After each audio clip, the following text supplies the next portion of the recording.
Bersama saya Aidanayan dalam rentasan berita edisi 860 dan antara paparan utama. Ekonomi pulih tapi keluar duit senyap-senyap. Kerajaan paling penakut.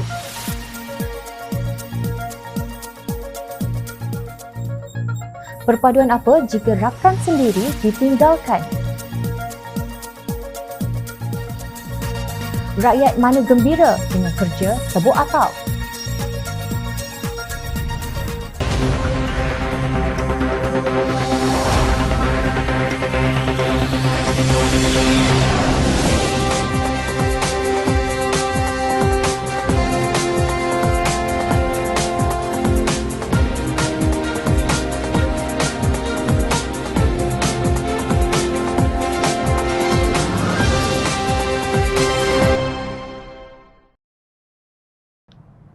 Assalamualaikum dan salam sejahtera. Tan Sri Muhyiddin Yassin dilaporkan berkata kadar pertumbuhan ekonomi negara dijangka antara 6.5 hingga 7% tahun ini. Pengumuman Perdana Menteri tebuk atap itu seiring dengan kenyataan Gubernur Bank Negara Malaysia, Datuk Nur Syamsiah Muhammad Yunus bahawa ekonomi Malaysia akan pulih kembali pada tahun 2021 dengan keluaran dalam negara kasar KDNK mencapai tahap sebelum COVID-19 menjelang pertengahan tahun 2021. Menurut beliau, ekonomi Malaysia diunjur berkembang antara 6% hingga 7.5% pada tahun 2021 berbanding penguncupan 5.6% pada tahun 2020. Situasi ini didorong oleh faktor-faktor domestik seperti penggunaan dan persekitaran luaran yang lebih baik berikutan pelancaran program vaksinasi. Menurut laporan bernama, selain inokulasi, tindakan pencegahan yang longgar dan COVID-19, peningkatan secara berperingkat situasi tenaga buruh negara, sokongan dasar yang berterusan untuk isi rumah dan perniagaan serta permintaan luaran yang semakin baik di tengah-tengah perkembangan teknologi akan memacu pemulihan ekonomi. Pelancaran vaksin sangat penting untuk pemulihan ekonomi kerana krisis semasa adalah krisis kesihatan. Kegiatan ekonomi global akan didorong oleh pelancaran vaksin dan sokongan dasar yang berterusan terdiri daripada rangsangan skal dan monetari yang besar bagi menangani kesan pandemik terhadap pertumbuhan.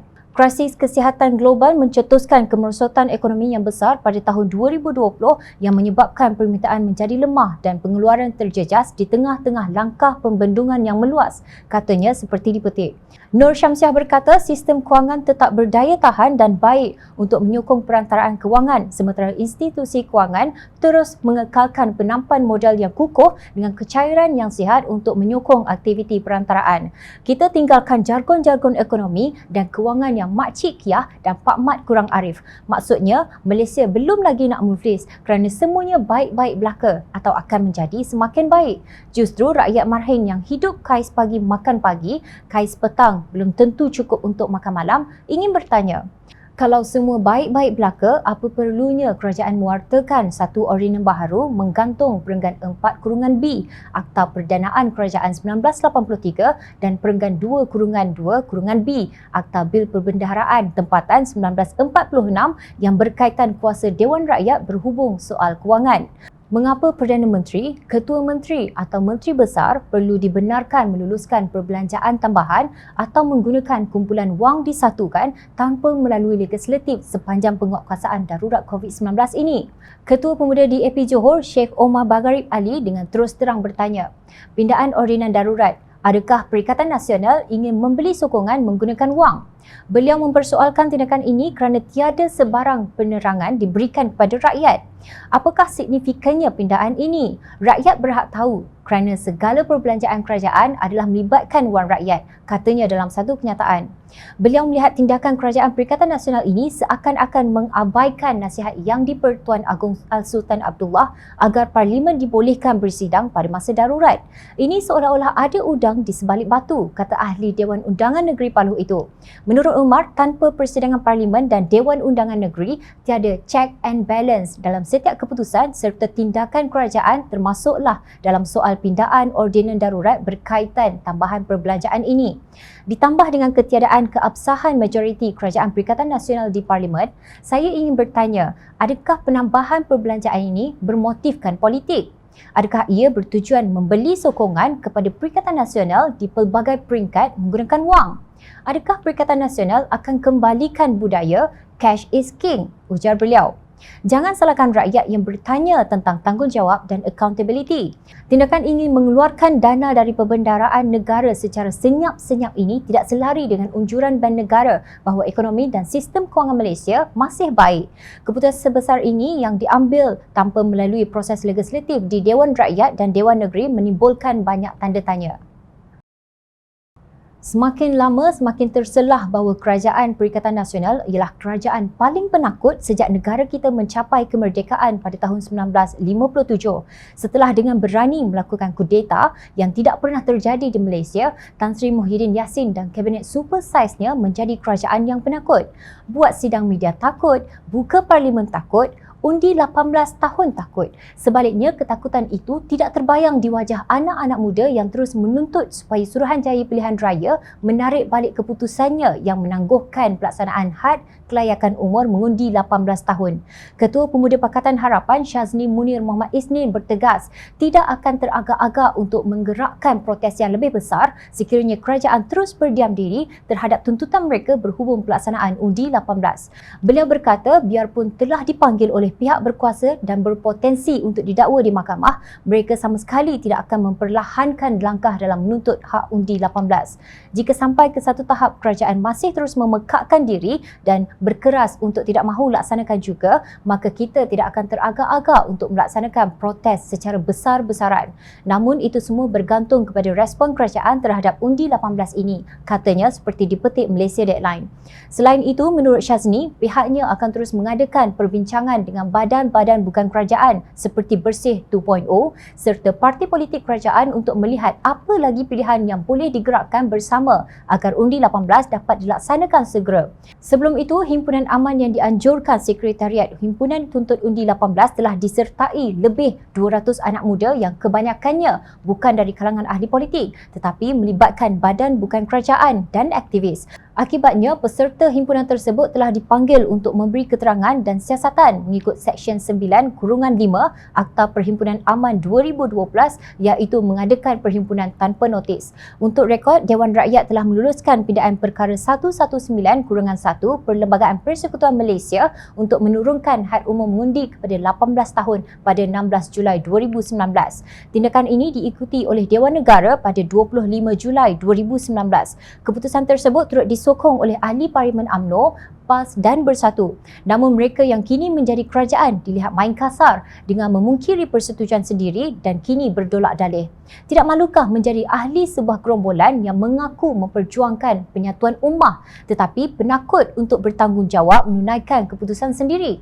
Sepotong hadis daripada Maqil bin Yasar radhiyallahu an, beliau mendengar Rasulullah sallallahu alaihi wasallam bersabda yang bermaksud, tidaklah seorang hamba yang diamanahkan oleh Allah ke atas sekumpulan manusia lalu dia mati sedangkan dia melakukan penipuan terhadap mereka, melainkan Allah mengharamkan baginya syurga. Hadis riwayat Imam Al-Bukhari. Kalian takut membuka pintu parlimen untuk berbahas mempertahankan keputusan. Kalian takut berhadapan dengan undi anak muda yang kritis, tetapi kalian tidak takut kepada amaran Allah dan pesanan Rasulullah sallallahu alaihi wasallam. Nampaknya keretakan dalam bahtera UMNO semakin melebar. Ketua Bahagian UMNO Ketereh Tan Sri Anwar Musa tanpa berselindung lagi mahu merampas gagasan Muafakat Nasional dan menggantikannya dengan Muafakat Nasional 2.0. Pada pagi 1 April, beliau menciap di Twitter, saya akan mencadangkan agar kata mulakan Muafakat Nasional 2.0. Dalam ucapan itu, beliau mengundang sekali Perikatan Nasional, Barisan Nasional yang dianggotai oleh UMNO, MCA dan MIC, Gabungan Parti-Parti Sarawak, GPS dan Gabungan Rakyat Sabah, GRS dan PAS. PN, BN, GPS, GRS boleh menyertai gerakan ini. PAS boleh mengurus seliakan MN 2.0 ciapnya. Dalam cadangan Muafakat Nasional jenama Anwar ini, ia masih terkepung dengan pemikiran bigot iaitu asobiah. Jadikan ia wadah terbuka untuk semua menyertainya berpaksikan penyatuan pemikiran pemimpin Melayu yang sealiran. Kami bersedia mendukungnya. Demikian bunyi siapannya susulan keputusan bersama Bersatu dan PAS untuk mempertahankan Perikatan Nasional. Mereka juga berhasrat untuk bekerjasama semasa pilihan raya Umum ke-15 akan datang. Apa yang jelas, Anwar mencabar kedudukan Muafakat Nasional yang sebelum ini dianggotai oleh UMNO dan PAS. Beliau dilihat mengenepikan keputusan Perhimpunan UMNO yang baru berlalu yang menegaskan bahawa selain Pakatan Harapan, UMNO tidak akan bekerjasama dengan Bersatu dan Perikatan Nasional. Tetapi pada masa yang sama, UMNO masih mahu memperkasakan Muafakat Nasional. Lalu menggumam Presiden UMNO, Datuk Seri Dr. Zahid Hamidi dengan kenyataan yang kabur. Memandangkan Muafakat Nasional melibatkan rakan politik lain, maka tidak wajar saya menulis lebih daripada apa yang saya nyatakan di PWTC tempoh hari, ujarnya. Zahid berkata pemeteraian Piagam Muafakat Nasional yang tulen berlangsung di Dewan Merdeka, Dewan Utama Pusat Dagangan Dunia Putera PWTC pada 14 September 2019. Menurut ahli Parlimen Bagan Datuk itu, bukan mudah menyatukan ummah di bawah gagasan Muafakat Nasional ketika itu. Beliau mengingatkan kepada kisah Angkatan Perpaduan Ummah dan Semangat 46 yang gagal kerana gabungan politik dibentuk tidak jujur dan asli.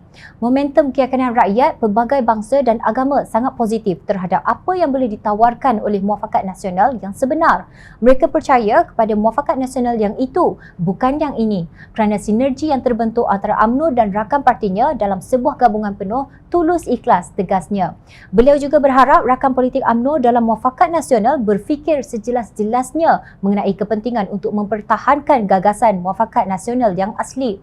Bukan rahsia, Anwar mempelopori politik benci, no Anwar, no DAP, yang dilihat amat bercanggah dengan apa yang disebut mereka sebagai penyatuan ummah dan perpaduan seluruh masyarakat majmuk. Ini kerana sosok yang amat dikenali dalam dunia intelektual Islam termasuk pengasas Persatuan Ulama Sedunia, Syekh Dr. Yusof Al-Qardawi, ialah Datuk Seri Anwar Ibrahim yang kini bekerjasama dengan DAP dan Amanah. Justru penyatuan ummah tanpa Anwar Ibrahim dan beberapa tokoh Islam yang kini bersama Amanah seperti Datuk Seri Ustaz Ahmad Awang dan Datuk Ustaz Abdul Ghani Samsudin boleh dianggap sebagai menghina intelektual kaum Muslim di negara ini. Tetapi apa nak dihairankan apabila Presiden PAS Datuk Seri Abdul Hadi Awang sudah mengeluarkan fatwa dalam tulisannya bertarikh 2 Julai 2017 bahawa mereka yang meninggalkan PAS buta Al-Quran. Hanya mereka yang terus buta Al-Quran meninggalkan PAS kerana terpengaruh dengan politik yang melayar bahtera mengikut angin dan gelombang isu semasa dan wawasan yang tidak akan sampai ke hari akhirat. Hanya berlakon politik seperti lakonan filem yang tamat ceritanya apabila hero sudah mati atau tidak berfungsi lagi. Nah, itulah politik benci dan politik perpecahan amalan PAS. Justru Zahid dan UMNO tak perlu menangisi kehilangan rakan ta'awun yang hanyalah membawa kehancuran. Jika ada yang bersangka baik bahawa PAS mempunyai hati nurani setelah merampas mandat rakyat pada pilihan raya umum ke-14, lupakan saja. Sekelumit pun tak ada. Malah pemimpin PAS gembira dan meraikannya walaupun mereka membentuk kerajaan XXXL yang entah apa dilakukan setelah setahun berkuasa. Ini diakui sendiri oleh Timbalan Presiden PAS Datuk Seri Tuan Ibrahim Tuan Man dalam tulisan di Facebooknya pada 2 April 2021. Merujuk pada kejayaan menumbangkan Pakatan Harapan menerusi tebuk atap bersama Bersatu dan UMNO, Tuan Ibrahim berkata, "Kita tidak kisah pun soal kerusi yang lompat pada masa itu. Kita gembira atas muafakat ini dan rakyat juga gembira atas apa yang telah kita lakukan. Kenapa kerjasama ini perlu dipisahkan?" Kerjasama yang dimaksudkan Dr. Ibrahim ialah Muafakat Nasional yang kemudiannya ditambah dengan Perikatan Nasional. Namun atas usaha semua pihak dan kesepakatan semua sama ada PAS, UMNO, Bersatu, sebahagian keadilan, maka terbentuklah Kerajaan Perikatan Nasional. Kita raikan pembentukan ini dengan penuh kegembiraan. Rakyat menyambut baik walaupun kerajaan ini dibentuk dalam suasana COVID-19 mula melanda negara. Kita hadapi bersama sebagai satu tim dalam kerajaan. Sekejap. Tuan Ibrahim kata rakyat gembira dan rakyat menyambut baik. Rakyat negeri mana tu YB? Tolong jangan terus-menerus mewah. Rakyat amat jijik dengan politik kotor, menunggang agama demi mendapatkan kuasa dunia. Kajian yang dibuat oleh Sinar Harian baru-baru ini jelas menunjukkan bahawa rakyat jauh dari gembira atau menyambut baik kerja tebuk atap yang dilakukan. Hanya 7.58% daripada responden akan mengundi PAS pada pilihan raya umum ke-15 nanti. Peratusan ini sama dengan yang diperoleh Amanah yang digelar oleh PAS sebagai parti nyamuk. Keadilan pula mendapat 14.41%. Itulah hakikat yang pemimpin PAS buta setelah menerima ghanimah Scheme of Things berjenama Perikatan Nasional. Setelah bersusah payah dengan UMNO memeterai Piagam Muafakat Nasional ketika menjadi pembangkang, PAS tinggalkan UMNO setelah merasa nikmat mencuri mandat rakyat sekadar meminjam istilah Datuk Husam Musa. Malah Tuan Ibrahim mempersoalkan pendirian UMNO yang tidak mahu bekerjasama dengan Bersatu. Kenapa kini kita hilang pertimbangan dengan melupai asas pembentukan MN waktu kita jadi pembangkang dan tidak menghargai situasi kini yang kita dapat bentuk kerajaan bersama? Soalnya, PAS berpendapat asas pembentukan iaitu Kerjasama Muafakat Nasional harus dilihat dalam kerangka semasa, bukan kerangka sebelum pembentukan Kerajaan Perikatan Nasional. Beliau kemudian membidas keputusan UMNO yang menolak Perikatan Nasional. Katanya, apakah kita rasa cahaya di hujung terowong yang dilihat cerah, maka lampu di tangan perlu dibuang? Apakah bila hujan berhenti, maka payung perlu dicampakkan? Hebatkah kita kerana merasai kita kuat dengan ahli berjuta, lalu kita rasa dahulu sama dengan sekarang? Apakah dua parti lebih baik dari tiga kerana mendapat lebih banyak kerusi untuk bertanding, lalu kita berangan-angan akan pasti menang? Dalam menghuraikan pendiriannya bahawa politik adalah usaha membanyakkan kawan dan mengurangkan musuh, beliau menyindir pemimpin UMNO. Namun kaedah berpakat yang ada, jangan kedekut. Yang minta, jangan tamak. Ada waktu kita kena korban apa yang kita sayang untuk elak mudarat yang lebih besar. Jangan menang sorak, kampung tergadai. Menyanyilah lagu anak kecil bermain api. Kalau tidak dihayati, ia akan membakar diri.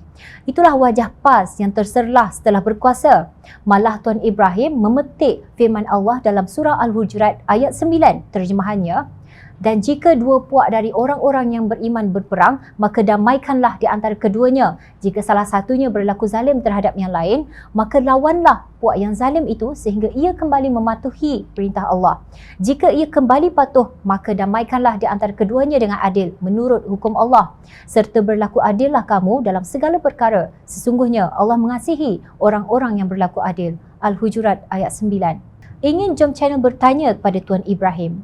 Ketika naik Presiden Amanah, Datuk Seri Dr. Mujahid Yusof berperang dengan bekas pengerusi tabung haji Datuk Seri Abdul Aziz Rahim kerana beliau mempertahankan tabung haji yang hampir muflis. Di mana Tuan Ibrahim? Mengapa Tuan Ibrahim tak berlaku adil tetapi memihak kepada UMNO, parti yang dianuti Abdul Aziz?